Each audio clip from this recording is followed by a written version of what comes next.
Kyle, the game in Rifle on Tuesday kind of went the way we expected it would, but I've never seen a team held to a 0% field goal percentage before.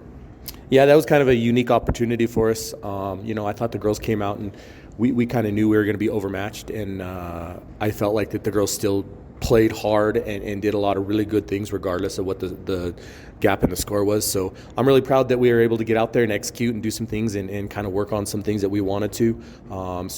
We take those things and we make the most of them and try to get some opportunities in those situations, and I think the girls are doing a really good job with that. When the girls came out for the tip at the beginning of the game, I was amazed at how much bigger and taller they were than Rifle.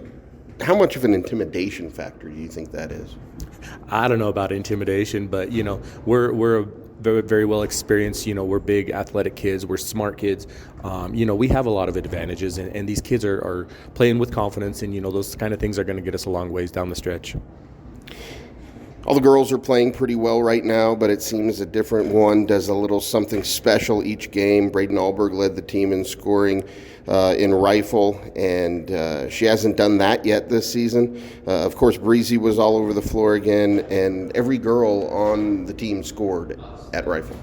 Yeah, it was really pretty special, and when you go back and you stat those games, sometimes you overlook some of the things that are happening. I think Taylor, she ended up with, she was a couple of assists and a couple of steals away from having a triple-double. She had a pretty special game, and she's not necessarily a girl that you would say she had a great game. But Braden was really good. She only missed one three-pointer. She was 100% on two-pointers and 100% on free throws. So that was a pretty special night for her. And she has that capability. She does that every single day in practice. She's a good shooter, and having those girls have those experiences and being confident in those kind of games, I think is just going to help us down the stretch when we get into some big games against good teams. We're at Moffat County today, and based on their Max Preps roster, they're somewhat similar to us in the fact that they dress 9 for varsity and everybody contributes a little bit. Yeah, they're definitely very similar, and they've got a very traditional program. They've got a lot of really good kids. I think they're a little young, and I think there's been a little change in the coaching over the last couple of years. So, it's kind of hard to know what exactly to expect, but we can expect they're going to show up and they're going to play hard and they're going to try to do the things that they do. They love playing at home, and they're very successful at home. So we're going to have to make sure we're ready to go today when we hit the floor. It's a 3.5-ish hour bus ride to Craig. Weather's a little colder than what we get in Delta. You're coming off a stretch where you're playing teams that really can't hold a candle to you. How do you keep the girls from getting complacent against a competitive team like Moffat County that can really take advantage of complacency?